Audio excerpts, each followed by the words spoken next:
আসসালামু আলাইকুম রহমতুল্লাহ এভরিওয়ান, সবাই কেমন আছেন? আলহামদুলিল্লাহ আমিও ভালো আছি।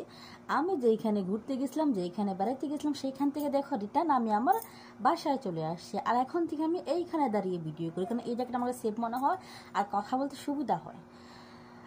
তো বন্ধুরা, ঈদ তো আলহামদুলিল্লাহ ভালোই কাটছে। ঈদের উপলক্ষে আমি অনেকগুলো ভিডিও বানাইছি। আমি আপনাদেরকে প্রত্যেকটা ভিডিও আমার ইউটিউব চ্যানেলে আপলোড দিব। অবশ্যই আপনারা আমার ভিডিওগুলো দেখবেন। তো আমি আজকে কিছু কথা বলতে চাই একজন আপুকে নিয়ে। আপনারা ওনাকে সবাই চেনেন, অহনা নামের। উনি বরিশালের বাসা, ওনার বাসা বরিশাল, দেশের বাড়ি, কিন্তু উনি নাটক করেন। উনি 2-3টে সিনেমাও করছেন, আপনারা সবাই চিনেন যে অহনা। তো উনি কিছুদিন আগে রমজান মাসে ওমরা করতে গেছিলেন, সৌদি আরবে আসছিলেন, ওমরা হজ করছেন। ওমরা হজ করার পরে ওনার মনে একটু পরিবর্তন আসছে যে না, এখন উনি আর খোলামেলা পোশাকে চলবেন না, হিজাব পরে চলবেন। ওনার প্রতি হয়তো আল্লাহ হয়তো ওনাকে যে হাদায়াত করছে, যাক ভালো কথা। উনি এখন দেখছি মার্শাল্লাহ, ওনার কয়েকটা ভিডিও দেখছি, উনি এই যে হিজাব পরে চলাফেরা করেন, বোরকা পরেন, হ্যাঁ মেকআপ তো করে, ঠিক আছে, কিন্তু আমার কাছে এটা বেটার মনে হয়। আগে যেহেতু চলাফেরা করতো ওড়না ছাড়া বা চুল খোলা, এখন তো সেটা করে না। তারপর আমি বুঝি না, আমাদের কিছু কিছু মানুষ এত চুলকায় কেন, গায়ের ভিতরে ওদেরকে অ্যালার্জি আছে নাকি সেটা আমি জানি না। উনি যেহেতু এখন একটু নিজেকে ধর্মের সাথে নিয়ে আসছে, চাচ্ছে নিজেকে হিজাব পরিবর্তন করতে, বাট আল্লাহ রাস্তা আসতে ওনাকে সুযোগ দেন না। আপনারা সবাই ওনাকে সাপোর্ট করেন যে হ্যাঁ আপু আলহামদুলিল্লাহ, আপনি চেষ্টা করলে আরও ভালো ভালোভাবে ইয়ে করতে পারবেন। কোথায় না ওনাকে কমেন্টে খারাপ ভাষা লিখবে, গালাগালি করবে, হ্যাঁ আপনি তো আমরা হজ করছেন, তাহলে ক্যামেরার সামনে কেন আসেন, তো মুখে কেন লিপস্টিক দেন, মেকআপ, আরে আরে বেটারা তোরা যে ওনাকে কমেন্ট করিস, আমার আপনার কথাগুলো কেউ কিছু মনে করবেন। আরে অসভ্য দলগুলা, তোরা আগে নিজেদের ঘরে নিজের মা বোনকে গিয়ে দেখ ওরা ঠিকভাবে পর্দা করে কিনা, নিজের মা বোনরা ঠিকমতো মাথায় কাপড় দেয় কিনা, ঠিক আছে, অন্যজনকে বলার আগে। এই অসভ্য বদমাশ ছেলেগুলো কি করতেন, ওদেরকে এমনভাবে মরিচ বাটা দিবেন যে একবার জায়গা মতো লাগাই দিবেন। কেন বলছে কথাটা জানেন?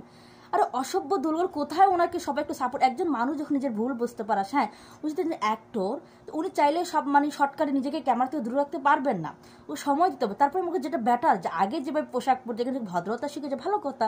আর তোরা আগে নিজেরা নামাজ পড়িস কিনা সেটা দেখ, নিজে 5 ওয়াক্ত নামাজ পড়িস কিনা সেটাও ঠিক না, নিজে ভালো করে সূরা চিনিস কিনা সেটাও দেখ, শুধু অন্যের পিছনে লাগা এটাই সমস্যা। এই হচ্ছে আমাদের বাঙালিদের দোষ, বুঝছেন ভাই? আমরা বাঙালি এতটা খারাপ, জঘন্য আমরা, মানুষ কোনো কিছু করলে আমরা ভালো দেখতে পাই না। তো আমি মনে করব আমি ওই আপুটাকে সাপোর্ট করি যে আপু আপনি ইসলাম রাস্তা আসছেন, হ্যাঁ আসেন, আপনি ভালোভাবে চলাফেরা করুন। আরে মেকআপ করে সে তো খারাপ না। আরে যেই বদমাশগুলা বলে ওদের মার কোথায় বাদ দেন, মাতানো বয়স্ক মহিলারা। আরে বোনার বউকে দেখেন সারাক্ষণ মেকআপ লাগে। আগে নিজের ঘর সামলা, পরে মানুষকে সামলাবে। নিজে আগে ঠিক হোক, পরে মানুষকে ঠিক করবি। নিজের বাড়িতে নামাজ পড়ে কিনা সেটা খবর নাই, আর অন্যের পিছনে নিয়ে আসবে। আমাদের মুসলমানদের একটা সমস্যা কি জানেন, কিছু না জানুক আর না জানুক, একটা ইসলাম নিয়ে শুরু করে দেবে, নারাই তাকবীর আল্লাহু আকবার, বাস এটা না শুরু করবে। আর যে ইসলাম যে আরো কিছু জিনিস সেটাও জানে না, শুধু এটাই চিনে। তা আমি এই সব কলঙ্কারদের অসভ্য জানোয়ারগুলোকে দইটা মরিচ বাটা দিবেন, কেউ ওদের কথা পাত্তা দিবেন না। উনি মেকআপ করে কেন, লিপস্টিক দিয়ে, এটা ওনার ব্যক্তিগত ব্যাপার। উনি যদি একজন আর্টিস্ট কেন, গ্রামাঞ্চলে ছেলে মেয়েরা কি মেকআপ দেয় না? যারা হজ করে তারা কি মেকআপ করে না নাকি করে না? তারপর যদি একজন আর্টিস্ট সিনেমা দুজন করছে, নাটক করে, ওনাকে সুযোগ দেন। আমি তো মনে করি আলহামদুলিল্লাহ উনি দিনের পথে আসতেছে, বুঝতেছে, আগের থেকে নিজেকে একটু যে গেট আপ করছে, করুক না, ভালো না, ওনাকে চলতে দেন না।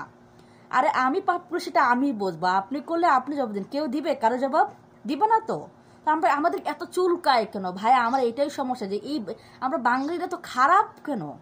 বিভিন্ন রাষ্ট্রে তো এরকম হয় না, শুধু আমাদের দেশে কার পিছনে কে লাগবে, কে একটু ভালো হবে সেটাও দিবে না, ওরা ওটার পিছনে লেগে থাকবে। অসভ্য জানোয়ারগুলা কি আর বলো, বুঝছেন? আমি এগুলো নিয়ে একদম কথা বলতে পছন্দ না। আমি দেখছি কজন ধরে ওনার ভিডিওতে সবাই একটাই কমেন্ট, আপনি হিজাব পরছেন ভালো কথা, ক্যামেরার সামনে আসছোস কেন, লিপস্টিক, আরে বেটা তুই তোর ঘর সামলা, তোর মা বোনকে জিজ্ঞেস করো ওরা কিভাবে পর্দা করে, ওরা কেন মেকআপ লাগায়, ওরা কেন লিপস্টিক দেয়। অসভ্য জানোয়ারগুলা, এগুলোর জন্য না মেয়ে মানুষের এই জন্যই বলে যে মেয়ে আমি না, আপনারা আমার ভিডিওটা আজকে কিছু খারাপ বলবেন না যে আমি কেন রাগে করতেছি। আমি বুঝি না, একজন মানুষ ইসলামের রাস্তা আসে, ইসলাম তো ধর্ম শান্তি ধর্ম, আমাদেরকে যেটা বোঝানো হয়, তাহলে একটা সাপোর্ট করেন না ওনাকে, ভালোভাবে কমেন্ট করেন, উৎসাহ করেন, যাতে উনি আরও সামনে ইসলামটা আরও পরিবর্তন করতে পারে, উনি আর সামনে দিয়ে আরও ভালো ভালো কিছু করতে পারে, যাতে উনি ইসলাম সরকার ভালো করে বুঝে।